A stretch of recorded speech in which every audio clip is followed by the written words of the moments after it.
Welcome to our deep dive, everyone. Today we're taking a look into AI and privacy in 2025.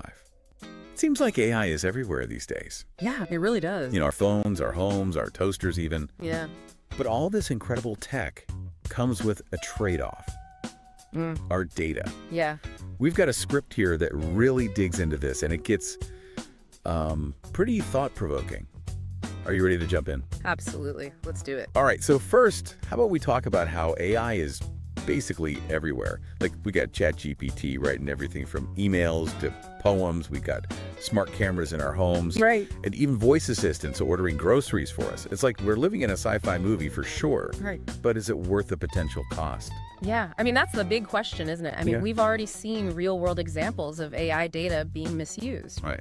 Think about Cambridge Analytica or the stuff with OpenAI and Google. I mean, this isn't just hypothetical. It's not, no. And, it makes you wonder what exactly is being collected. Oh, yeah. It seems like AI has an insatiable appetite for data. Oh, it does. It really does. We're talking about everything from like search history and location data to behavioral data that tracks your habits and preferences online. And then there's the biometric data, Right. like face scans and fingerprints. It's all up for grabs, really. So you're telling me my voice assistant knows about that reality show I told everyone I wasn't watching? Let's just say it might know you better than you think. But it's not just about knowing your guilty pleasures. It's about the potential of all that data being used in ways we might not realize. Like imagine AI building this crazy detailed profile of you Right. based on every click, every purchase, every interaction. That is kind of creepy when you put it that way. Yeah. But where does all this data actually go? Yeah. Like, who's using it and how? Well, a big chunk of it is used to train AI models. Every time you use AI, you're kind of helping it learn and improve. Right. But it's not just making AI smarter, it's also used for things like targeted advertising. What? You ever notice how you'll think about buying a new pair of shoes and then suddenly it feels like every ad is for shoes? That's the worst. That's AI. Okay, but what about those data brokers I keep hearing about? Yeah. Are they really just selling our info to the highest bidder? It's not quite that simple, Yeah. but they definitely play a big role. They collect data from different sources, public records, online activity, even those loyalty programs, and then package and sell that data to companies. So our information is being bought and sold like we're a commodity, Yeah. and we don't even get a cut. Nope. And that brings us to some of the risks with all this data collection. Okay. It's not just about ads, it's about privacy and security on a much deeper level.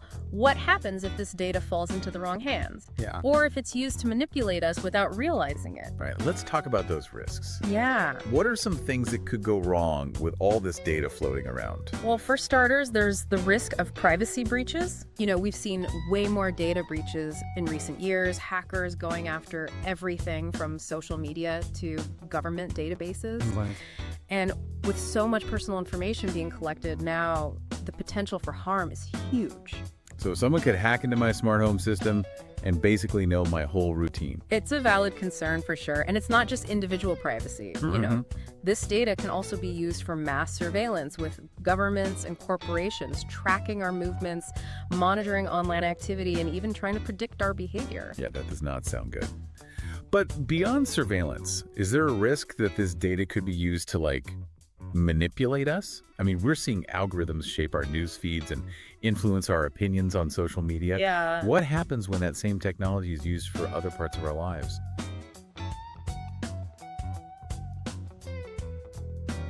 Well, that's a crucial question.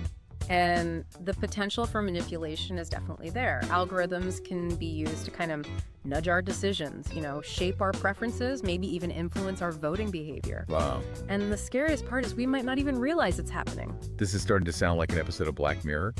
But before we go full dystopian nightmare, let's talk about what we can actually do to protect ourselves. Yeah. Is there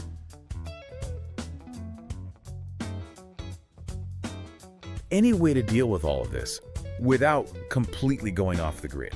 Absolutely. There are things we can do, both individually and collectively. It all starts with awareness. Okay. The more we understand how this data is collected and used and shared, the better we'll be at making informed choices. Okay, so knowledge is power. Got it. But what are some practical things we can do to protect ourselves? Like, Should I ditch my smartphone? Well, that's one option, but there are less drastic things we can do. Okay, good. Like, we can be more mindful of the information we share online.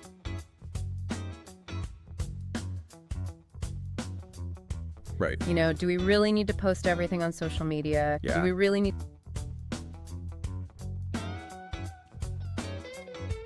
to give every app access to our contacts or location? You're saying I should actually read those privacy policies, the ones that are like 1,000,000 pages long.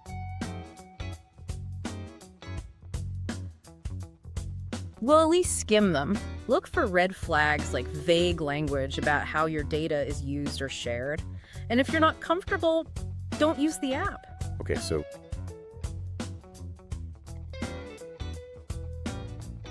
being more selective and setting boundaries. What else?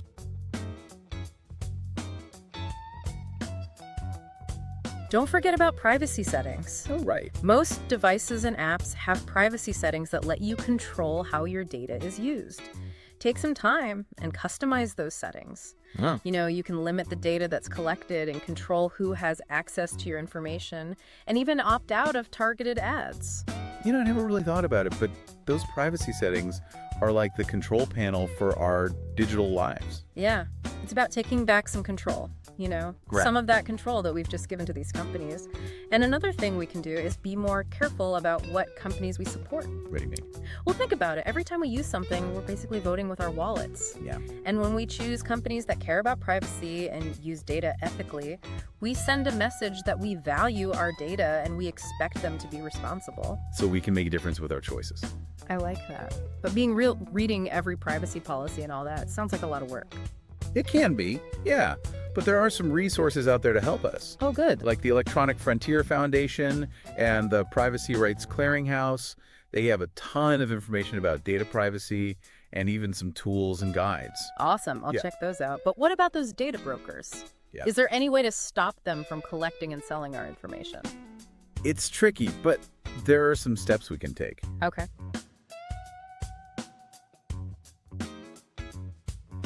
Some of them let you opt out of their data collection. You might have to dig around on their site or email them, but it's worth it. So it's like a game of hide and seek.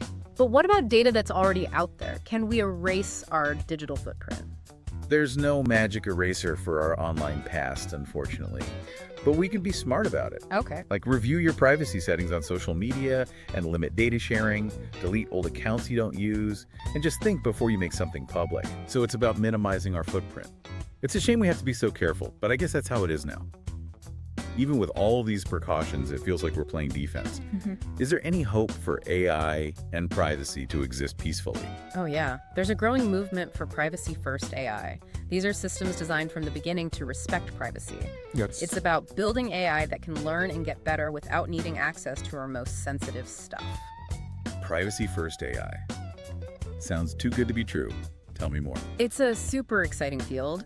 One thing that's gaining traction is federated learning. Okay.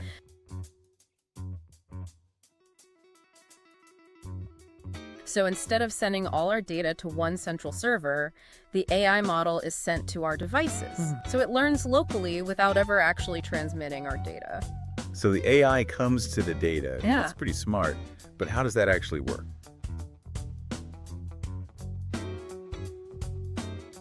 Let's say you're using a translation app on your phone. Okay. With federated learning, it learns from what you translate, but it doesn't send those phrases to a server. It only sends back these updated parameters that are combined with updates from everyone else. So my data stays on my device, but the AI still learns. That sounds pretty good. Exactly. And that's just one example. There's also differential privacy, which adds a little bit of noise to the data before it's used. Okay. This hides individual data points while still letting the AI see the big picture. So it's like blurring the detail. Exactly. It's all about getting insights without sacrificing privacy. These all sound great, but are they just theoretical or are they really being used? Well, there are real-world applications popping up. Some companies are using federated learning to improve voice assistance and personalize stuff on your phone while keeping data safe. Right.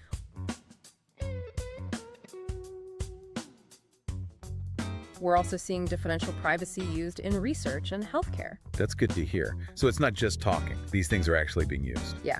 And as they become more popular, I think we'll see a big shift toward privacy-respecting AI. It's a really exciting time to be in this field. It is. But even with all this, wouldn't we still need some regulations to make sure AI is developed responsibly? Oh, for sure. Technology on its own isn't enough. We need solid laws that protect privacy, but also let AI grow. Finding that balance seems really important.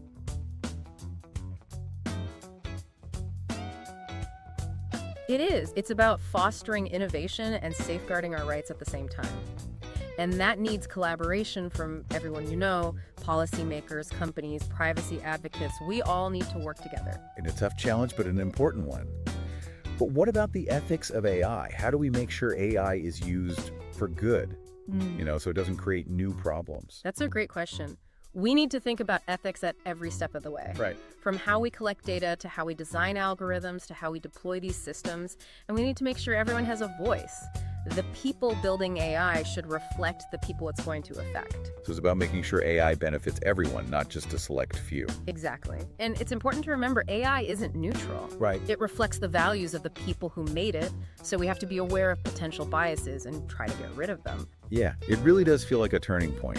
We talked about the problems with AI privacy, but we also found some cool solutions, and there's definitely more awareness now. It's like we're realizing we have a choice in how AI shapes things.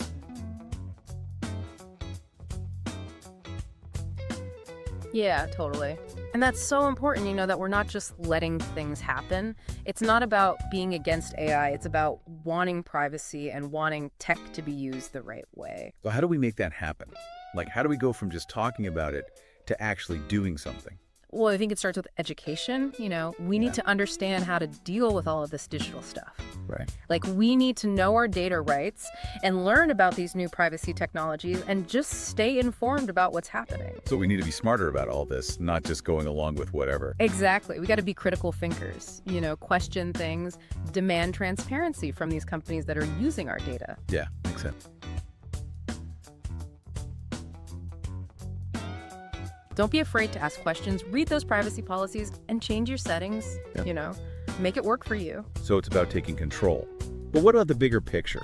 What can governments do to make AI more privacy friendly? Oh, they have a huge role to play. Yeah. We need good laws, that set clear rules for data. Rules that protect privacy, but also let AI keep developing. And all about finding that balance. Yeah, exactly. Yeah. We don't want to stop progress, but we also can't just throw privacy out the window. Right.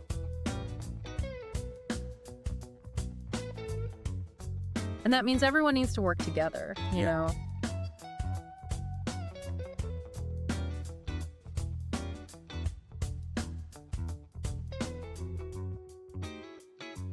Yeah. Lawmakers, companies, privacy people, to make rules that work for everyone. It's definitely a big challenge. But beyond laws, what about the ethics of all of this? Right. How do we make sure AI is used ethically? So it helps people and doesn't make things worse. We got to think about ethics every step of the way. Right. From data collection to design to how we use these systems. And we need diverse voices. Yeah. The people making AI should look like the people it's going to affect. Yeah, that's important. So it's about making sure AI benefits everyone. Exactly. And remembering that AI isn't neutral. It reflects the values of its creators, so we have to be aware of biases and fix them. This has been super insightful. We've talked about the challenges, but also some really cool solutions. And there are definitely more people now who care about all of this. It feels like we're at crossroads, and the decisions we make now are going to be really important. Oh yeah, we are at a crossroads, but I'm optimistic. People are more aware now, they understand privacy matters, and they're willing to push for change. And that makes me hopeful that we can make AI work for us, not the other way around. This has been a great conversation. Thanks for joining us on this deep dive into AI privacy. Remember, the future isn't set in stone. It's something we're creating together. So stay curious, stay informed, and keep demanding better. Yeah, and never underestimate your own voice and your choices. We all have a part to play in making tech work for us, not against us. And that's a wrap on our look at AI privacy in 2025. Until next time, stay curious and keep learning.